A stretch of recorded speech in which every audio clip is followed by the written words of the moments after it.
Hi സുഹൃത്തുക്കളെ, അപ്പം നമ്മളേ ഇന്നത്തെ വീഡിയോ എന്ന് പറഞ്ഞാൽ നമ്മൾ ഇന്നിപ്പോൾ രാവിലെ ഒരു 9:30 മണിയായി അല്ലേ ഏട്ടൻ, 9:30 മണിയല്ലേ.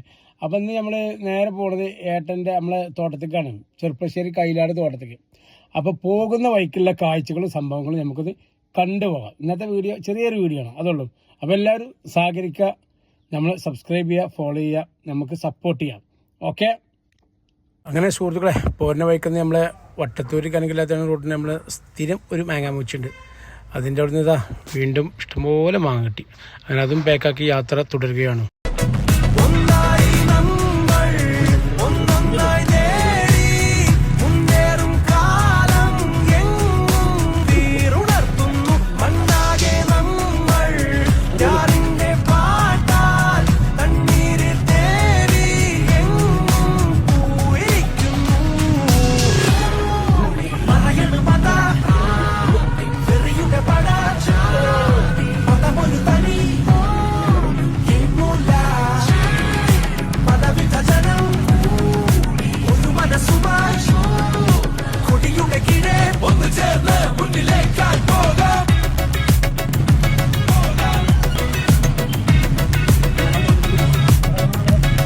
ഞാനും ഏട്ടൻ്റെ ഒരു കുളം കാണാൻ പോവാ. കുളം ഗെയ്സ്, ഞങ്ങൾ കുളം കാണാൻ പോവാ.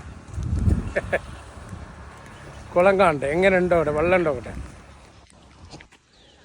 നല്ല കുളം.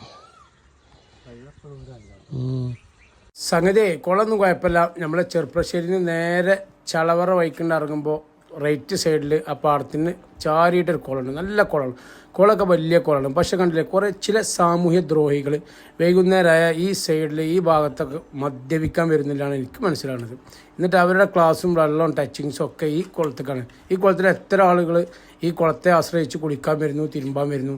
നല്ലൊരു കുളമാണ്. അങ്ങനെ സുഹൃത്തുക്കളെ, ചെറുപ്പശ്ശേരിയും കഴിഞ്ഞ് നമ്മളെ കൈലാട് നമ്മളെ തോട്ടത്തിലെത്തി. നമ്മളെ ചെങ്കൊടി ഇങ്ങനെ പാറി പറക്കാണ്. അങ്ങനെ നമ്മളിതാ കൈലാട് ടൗണിലെത്തി. ടൗൺ വരാനൊന്നുമല്ല, ഒരു അങ്ങാടി. അങ്ങനെ ഇനി ഇവിടുന്ന് 1-2 സാധനങ്ങളൊക്കെ വാങ്ങിക്കൊണ്ട് നേരെ റൂമിൽ പോകണം. അവിടെ പണിക്കാർ വള ഇട്ടിട്ടുണ്ട്, വണ്ടി കയറ്റിക്കൊണ്ടിരിക്കുകയാണ്. അതിൻ്റെ അടിയിൽ നിന്ന് ആ ചേച്ചി എനിക്കൊരു മാങ്ങ വന്നു. മാങ്ങ വെച്ചാലും പോലെ എന്തൊരു ടേസ്റ്റ്. അപ്പോൾ അങ്ങനെ ഇനിയും ഇതൊക്കെ കഴിഞ്ഞിട്ട് നമ്മൾ നേരെ റൂമിക്ക്, അവിടെ കുറച്ച് പരിപാടിയുണ്ട്. അങ്ങനെ നമ്മൾ റൂമിൽ തോട്ടത്തെത്തിയപ്പോൾ നമ്മളെ കുറച്ച് പപ്പായ ഉണ്ടായിരുന്നു, 2-3 മരത്തിന്. അപ്പോൾ വീട്ടിൽ നിന്ന് പോന്നപ്പോൾ വൈഫ് സുമി പറഞ്ഞു കുറച്ച് പപ്പായ കൊണ്ടുവരാം. അങ്ങനെ ഏട്ടൻ നല്ലൊരു തോട്ടി നമ്മൾ സ്ഥിരമുള്ള തോട്ടി തന്നെയാണ്. ഏട്ടനും ഭയങ്കര ഇഷ്ടമാണ് ഈ പപ്പായ കുത്തിച്ചടിച്ചതില്ലത്. പൊറുക്കലും ചാക്കിലാക്കലും ഏറ്റലും വണ്ടി കൊണ്ടുവരലൊക്കെ അത് എനിക്കും ഇഷ്ടമാണ്.